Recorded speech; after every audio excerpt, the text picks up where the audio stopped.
یہود و نصارہ میں ان کے بھی مذہبی روایات تھیں، بہت ساری چیزیں مذہب کی ختم کر دی انہوں نے، لیکن جو مینرز تھے وہ بہرحال باقی تھے. پادری ان کو بتایا کرتے تھے کہ یہ کرو گے تو جنت میں جاؤ گے، یہ نہیں کرو گے تو کہاں جاؤ گے؟ جہنم میں. شراب پینے پہ کیا ملتی ہے؟ جہنم. شراب حرام ہے، لڑکوں سے بدفعلی حرام ہے.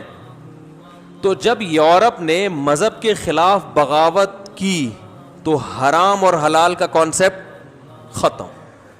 یہودیت میں بھی 100 سال پہلے کا یورپ اور آج کے یورپ میں زمین آسمان کا فرق ہے.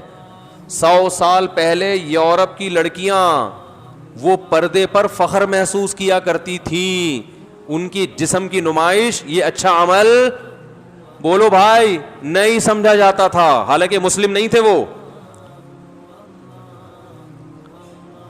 ان کے ہاں پردے کو بھی اہمیت دی جاتی تھی.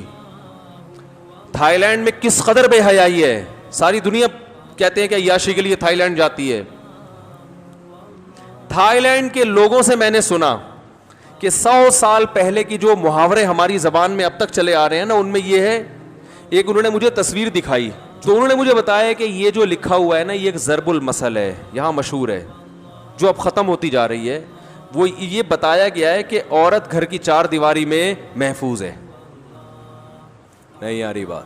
یہ تھائی لینڈ کا معاشرہ آپ کو بتا رہا ہوں جو بے حیائی میں نمبر، گورے جہاں عیاشی کے لیے آتے ہیں، ہم وہاں عیاشی کے لیے نہیں گئے تھے، تبلیغ کے لیے گئے تھے. پہلے بتا دوں، ان لوگوں سے پوچھ لیں جو وہاں جن کے یہاں میں جا کے ٹھہرا تھا.